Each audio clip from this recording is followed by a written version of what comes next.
Back to clean news UP. चलिए देखते हैं उत्तर प्रदेश की 25 फटाफट बड़ी खबरों को। इससे पहले आप न्यूज को कहां से देख रहे हैं हमें कमेंट में बताना बिल्कुल ना भूलें। साथ ही हमारे फेसबुक पेज को भी फॉलो करें। फेसबुक पेज का लिंक डिस्क्रिप्शन में दिया गया है। यूपी पुलिस में सिपाही के लिए भर्ती की तैयारी, करीब 35,000 पदों के लिए भेजा गया प्रस्ताव। यूपी में पुलिस और पीएससी में करीब 35,000 पदों पर जल्द भर्ती की तैयारी हो रही है। इन पदों पर भर्ती के लिए प्रस्ताव भेजा गया। यूपी विधानसभा में मंगलवार को संसदीय कार्य मंत्री सुरेश खन्ना ने बताया कि राज्य के पुलिस विभाग में सिपाही के 26,744 पद और पीएससी में सिपाही के 8,714 पद खाली है। इन पदों पर भर्ती के लिए प्रस्ताव भेज दिया गया है। विधानसभा में मंगलवार को प्रश्नकाल में राष्ट्रीय लोकदल के प्रसन्न कुमार ने मुख्यमंत्री से पूछा कि उत्तर प्रदेश पुलिस विभाग में कांस्टेबल के स्वीकृत पदों के सापेक्ष कितने पद रिक्त हैं। यूपी के विधायक खर्च कर सकेंगे 5 करोड़ रुपए, सीएम योगी ने निधि बढ़ाने की घोषणा की। यूपी विधानसभा में मंगलवार को चर्चा के बाद बजट को मंजूरी मिल गई। इस बीच मुख्यमंत्री योगी आदित्यनाथ ने बड़ी घोषणा की। विधायक अब 5 करोड़ तक की निधि खर्च कर सकेंगे। पहले ये केवल 3 करोड़ थी। विधायक निधि बढ़ाने की मांग काफी समय से हो रही थी। निधि बढ़ने से विधायक अपने अपने क्षेत्र में ज्यादा विकास कार्य करा सकेंगे। इससे पहले 2018 में विधायक निधि को 2 करोड़ से बढ़ाकर 3 करोड़ किया गया था। सीएम योगी आदित्यनाथ ने कहा कि बजट सत्र के दौरान अनेक उपलब्धियां रही हैं। 8 दिन की कार्रवाई हुई है। सीएम योगी ने बैंक सखियों के खाते में ट्रांसफर किए 15 करोड़ रुपए, लाभार्थियों से किया संवाद। मुख्यमंत्री योगी आदित्यनाथ ने 1.5 लाख स्वयं सहायता समूहों के लिए बैंक सखियों के खातों से 15 करोड़ रुपए ट्रांसफर किए। उन्होंने विभिन्न योजनाओं के साथ लाभार्थियों से संवाद किया। सीएम योगी ने कहा कि देश में सरकारें तो 1947 से थीं, लेकिन गरीब कल्याण की योजनाओं का सही मायने में जमीन पर उतरने का सिलसिला 2014 से शुरू हुआ। योगी ने कहा कि पीएम मोदी के 8 साल के कार्यकाल में देश में तमाम बड़े बदलाव देखने को मिल रहे हैं। विश्व पटल पर भारत का सम्मान बढ़ा है। गरीबों तक योजनाओं का लाभ बिना भेदभाव के सीधे पहुंच रहा है। यूपी की रोडवेज बसों में यात्री कर सकेंगे कैशलेस सफर, डेबिट क्रेडिट कार्ड से भी भुगतान। यूपी रोडवेज बसों से सफर करने वाले यात्रियों के लिए राहत भरी खबर है। परिवहन निगम प्रशासन जल्द ही रोडवेज बसों में कैशलेस सफर करने की सुविधा यात्रियों को देने जा रहा है, जिसके तहत यात्री अपने डेबिट क्रेडिट कार्ड के बस के किराए का भुगतान कर सकेंगे। इस व्यवस्था से बस कंडक्टर से किराए को लेकर नकद लेन देन करने और फुटकर किराए का झंझट खत्म हो जाएगा। परिवहन निगम प्रशासन हाईटेक ETM मशीन लेकर आया है। इस मशीन को प्रयोग के तौर पर लखनऊ और गाजियाबाद डिपो की बसों में इस्तेमाल होगा। ईडा क्षेत्र में घर बनाना व उद्योग लगाना हुआ और भी महंगा, जाने कितने बढ़ाए गए प्लॉट के रेट। जेवर एयरपोर्ट अपना असर तेजी से दिखाने लगा है। इस क्षेत्र में हर श्रेणी के भूखंडों की मांग बढ़ी है। इसको देखते हुए यमुना प्राधिकरण ने अपनी आवंटन दरों में 38% तक की बढ़ोतरी कर दी। आवासीय भूखंड अब 6% अधिक कीमत पर आवंटित होंगे। ग्रुप हाउसिंग में 26%, बिजलीघर पोस्ट ऑफिस के भूखंडों की कीमत में 37% तक की वृद्धि की गई। नई दरें 1 अप्रैल से लागू होंगी। इस वृद्धि के बाद अब इस इलाके में घर बनाना, उद्योग लगाना और कॉर्पोरेट ऑफिस खोलना महंगा हो जाएगा। जेवर एयरपोर्ट का निर्माण शुरू होते ही यमुना प्राधिकरण क्षेत्र में भूखंडों की मांग बढ़ी है। यूपी में सरकारी स्कूल के छात्र गणित में प्राइवेट स्कूल से बेहतर। यदि आपको भी लगता है कि निजी स्कूल सरकारी या एडेड स्कूल से बेहतर होते हैं तो ये आम धारणा लगभग गलत है। दक्षता के स्तर की अगर बात करें तो यूपी के सरकारी प्राइमरी और जूनियर स्कूल्स के विद्यार्थी निजी स्कूल से बेहतर कर रहे हैं। कक्षा 8 के गणित में सरकारी स्कूल्स के 32% बच्चे दक्षता के स्तर पर हैं, तो निजी स्कूल्स के 23% बच्चे ही इस स्तर तक पहुंच पाए हैं। ये तथ्य राष्ट्रीय उपलब्धि सर्वे 2021 में सामने आया। इसी तरह सरकारी स्कूल्स के 23% विद्यार्थी सामाजिक विज्ञान में दक्ष हैं, तो निजी स्कूल के 14% विद्यार्थी ही इस स्तर पर पहुंच पाए हैं। मेडिकल कॉलेजेस में जल्द शुरू होंगी कर्मचारियों की भर्तियां। चिकित्सा एवं स्वास्थ्य मंत्री ब्रजेश पाठक ने विधानसभा में प्रश्नकाल के दौरान कहा कि प्रदेश के मेडिकल कॉलेजेस में डॉक्टर्स और अन्य कर्मचारियों व अधिकारियों के खाली पदों पर जल्द भर्तियां की जाएंगी। ब्रजेश पाठक ने सपा के लालजी वर्मा के सवाल के जवाब में ये बात कही। लालजी वर्मा ने जानना चाहा कि क्या प्रदेश के मेडिकल कॉलेजेस में जहां पद खाली हैं उनके शिक्षकों को PGI के समकक्ष वेतन व अन्य सुविधाएं देने पर विचार किया जाएगा। चिकित्सा एवं स्वास्थ्य मंत्री ने कहा कि PGI के समान वेतन केवल सुपर स्पेशलिटी वाले संस्थानों को दिया जाता है। ब्रजेश पाठक ने कहा कि हैरत है कि नर्सिंग के 4,000 पदों के लिए भर्ती निकाली गई, लेकिन पास सिर्फ 3,000 ही हो सके। बिजली उपभोक्ताओं को बड़ी राहत, स्मार्ट मीटर तेज चला तो खपत की जांच होगी। गोरखपुर के 55,000 स्मार्ट मीटर उपभोक्ताओं के लिए राहत भरी खबर है। स्मार्ट मीटर तेज चलने की शिकायत का संज्ञान लेकर पावर कॉर्पोरेशन ने उपभोक्ताओं के दावे की जांच करने की सुविधा दी है। इसके तहत उपभोक्ताओं की शिकायत पर स्मार्ट मीटर के परीक्षण के लिए चेक मीटर लगाकर जांच करने की व्यवस्था दी। इसके तहत परीक्षण खंड शिकायत मिलने पर उपभोक्ता के परिसर में चेक मीटर तौर पर दूसरा स्मार्ट मीटर लगाकर बिजली खपत की जाँच करेगा।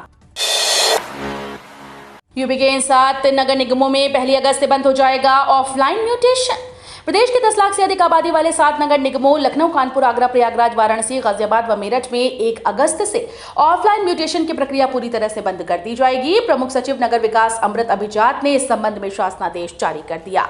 इसमें कहा गया कि इसके पहले नगर निगमों को 31 जुलाई तक ऑनलाइन प्रक्रिया पूरी तरह से लागू कर दी गई है।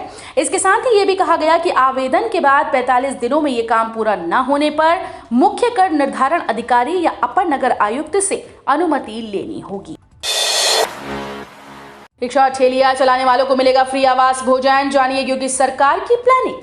प्रदेश के हर जिले में रिक्शा व ठेलिया चालकों के लिए आश्रय स्थल बनाए जाएंगे। यहां उन्हें निःशुल्क आवास के साथ ही भोजन भी उपलब्ध करवाया जाएगा।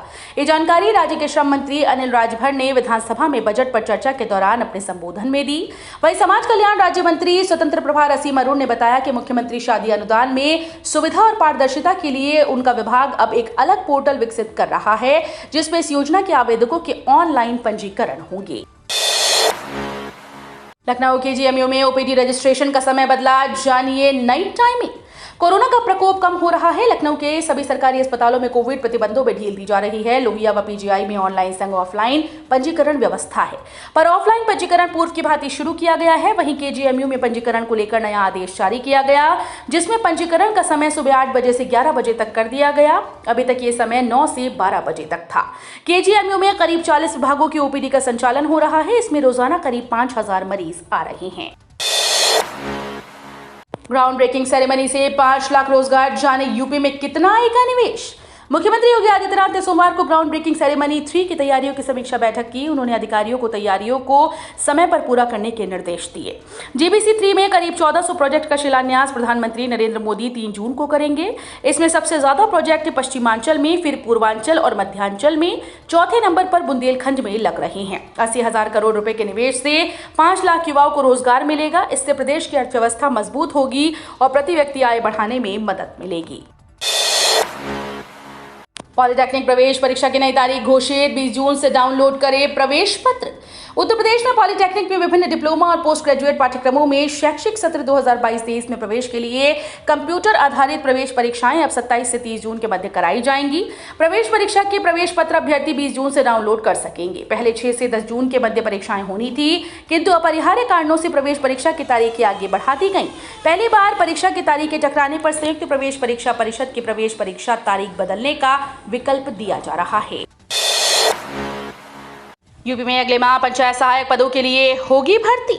गांव में बने ग्राम सचिवालयों को सही से संचालित करने के लिए सरकार तैयारियों में जुटी है। सभी 58,189 ग्राम पंचायतों में पंचायत सहायक कम डेटा एंट्री ऑपरेटर की भर्ती कराई गई थी। उस समय कई गांवों में पद नहीं भरे जा सके, तो कुछ जगहों पर चयनितों ने इस्तीफा दे दिया। ऐसे में पंचायत सहायकों के रिक्त 2,783 पदों के लिए इन दिनों चयन किया जा रहा है। पंचायती राज निदेशक अनुज कुमार झा ने बताया कि विभाग में इन दिनों 2,783 पदों के लिए भर्ती प्रक्रिया शुरू है। इस भर्ती के लिए ऑफलाइन आवेदन 3 जून तक स्वीकार किए जाएंगे। खरीफ फसल ऋण लेने के लिए बनवाएं क्रेडिट कार्ड, कम ब्याज पर मिलेगा लोन। खरीफ फसल में खाद, बीज, कृषि यंत्र सहित कई प्रकार की जरूरतों के लिए किसानों को रुपयों की आवश्यकता होती है। ऐसे में उसे स्थानीय साहूकार से ऋण लेना पड़ता है, जो बहुत महंगा पड़ता है। किसानों की इसी समस्या को ध्यान में रखते हुए सरकार की ओर से किसानों के लिए किसान क्रेडिट कार्ड योजना चलाई गई। इस योजना के जरिए किसानों को सरकार की ओर से बैंकों के माध्यम से सस्ता ऋण उपलब्ध कराया जाता है। इस योजना की खास बात यह है कि समय पर ऋण अदायगी करने पर किसान को आगे ब्याज दर में छूट का लाभ भी प्रदान किया जाता है। यदि आपने अभी तक क्रेडिट कार्ड नहीं बनवाया तो जल्द ही बनवाकर सस्ती दर पर ऋण योजना का लाभ उठाएं और अपनी कृषि की जरूरतों को पूरा करें। 6 जून को यूपी विधानसभा की संयुक्त बैठक को राष्ट्रपति कोविंद करेंगे संबोधित। राष्ट्रपति रामनाथ कोविंद आगामी 6 जून को उत्तर प्रदेश विधानमंडल के दोनों सदस्यों की संयुक्त बैठक को संबोधित करेंगे। विधानसभा सचिवालय की ओर से मंगलवार को ये जानकारी दी गई। विधानसभा अध्यक्ष सतीश महाना ने इस महत्वपूर्ण बैठक के सुचारू संचालन के लिए दोनों सदनों में सभी दलों के नेताओं से सक्रिय सहयोग की अपील की है। इस सिलसिले में विधान भवन में आयोजित सर्वदलीय बैठक में नेता सदन मुख्यमंत्री योगी आदित्यनाथ को विधान परिषद के सभापति कुंवर मानवेंद्र सिंह सहित सभी दलों के नेताओं ने राष्ट्रपति के आगमन पर दोनों सदनों की विशेष बैठक को सफल बनाने में पूरा सहयोग देने का आश्वासन दिया। ज्ञानवापी वीडियो लीक की जांच की याचिका स्वीकार, लिफाफे लेने से कोर्ट का इनकार। ज्ञानवापी सर्वे का वीडियो लीक करने के मामले की जांच से संबंधित प्रार्थना पत्र अदालत ने स्वीकार कर लिया है। वादी पक्ष की ओर से वीडियो लीक की जांच की मांग करते हुए प्रार्थना पत्र दिया गया। वहीं बंद लिफाफे में मिली सर्वे रिपोर्ट और वीडियो अदालत में सौंपने के लिए भी याचिका दी गई, लेकिन अस्वीकार कर दी गई। दोनों मामलों पर अगली सुनवाई 4 जुलाई को होगी। सोमवार की शाम अदालत ने शपथ पत्र के साथ हिंदू पत्र की 4 वादी महिलाओं को सील बंद लिफाफे में रिपोर्ट और सर्वे का वीडियो दिया था। लिफाफा सौंपने के कुछ देर बाद ही वीडियो वायरल हो गया और कई चैनल्स पर चलने लगा। इससे आहत हिंदू पक्ष की महिलाओं ने सील बंद लिफाफे अदालत में सौंपने और पूरे मामले की सीबीआई जांच की मांग करते हुए प्रार्थना पत्र अदालत में दिया। राज्यसभा चुनाव, भाजपा के 8 प्रत्याशियों का नामांकन, सभी का निर्विरोध निर्वाचन तय। यूपी में राज्यसभा की 11 सीटों पर हो रहे चुनाव के लिए भारतीय जनता पार्टी के 8 उम्मीदवारों ने मंगलवार को अपना नामांकन दाखिल कर दिया। मुख्यमंत्री योगी आदित्यनाथ की मौजूदगी में भाजपा के उम्मीदवारों ने विधानसभा में नामांकन किया। इससे पहले सपा के तीनों प्रत्याशी कपिल सिब्बल, जयंत चौधरी और जावेल अली खां पहले ही नामांकन कर चुके हैं। नामांकन का कल अंतिम दिन था। कुछ भी कर लो, ज्ञानवापी मस्जिद ही रहेगी, वीडियो लीक पर भड़के असदुद्दीन ओवैसी। ज्ञानवापी मस्जिद में हुए सर्वे का वीडियो लीक होने को लेकर AIMIM चीफ असदुद्दीन ओवैसी ने आपत्ति जाहिर की है। उन्होंने इसे कोर्ट के आदेश की अवहेलना बताते हुए कहा कि वीडियो फर्जी भी हो सकता है। सांसद ने कहा कि यदि ये वीडियो सच भी है तो भी ज्ञानवापी मस्जिद थी और रहेगी। असदुद्दीन ओवैसी ने मंगलवार को प्रेस कॉन्फ्रेंस में कहा, जो वीडियो मीडिया में चलाए जा रहे हैं वो बहुत बड़ी गलती कर रहे हैं।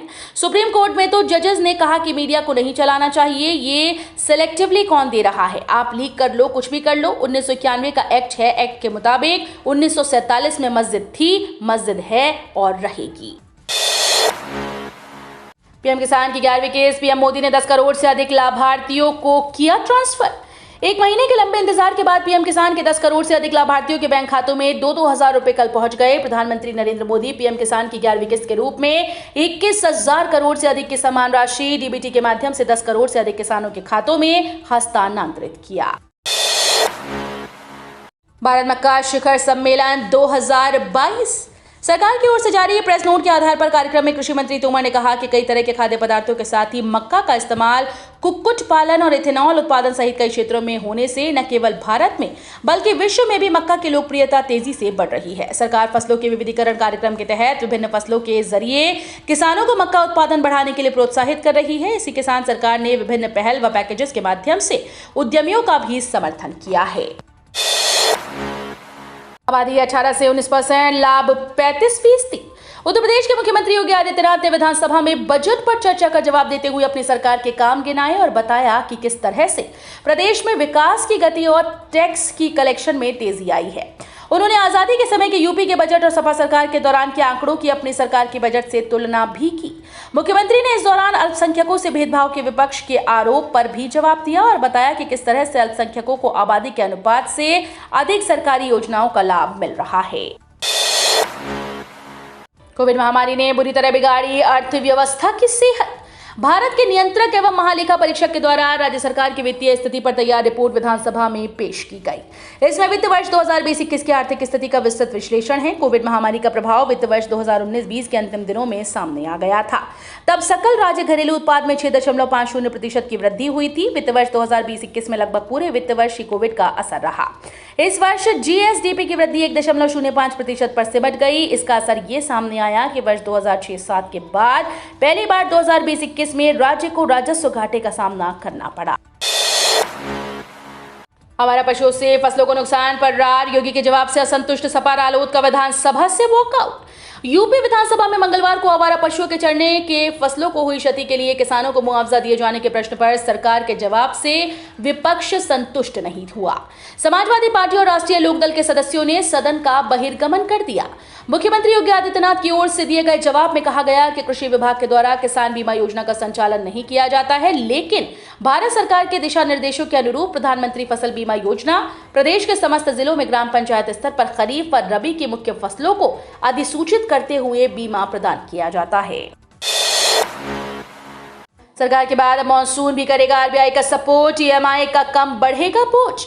बेकाबू महंगाई पर लगाम लगाने के लिए रिजर्व बैंक ने रेपो रेट को बढ़ाना शुरू कर दिया है। मई में एमपीसी की आपात बैठक में रेपो रेट बढ़ने के बाद जून में नियमित बैठक होने वाली है। जून की बैठक में भी रेपो रेट बढ़ाए जाने के पूरे अनुमान हैं। जानकार मानकर चल रहे हैं कि रिजर्व बैंक जून की बैठक के बाद भी रेपो रेट को बढ़ाना जारी रखेगा। तो ये थी आज की 25 फटाफट बड़ी खबरें। अगर आपको न्यूज पसंद आई हो तो वीडियो को लाइक और शेयर जरूर करें। धन्यवाद।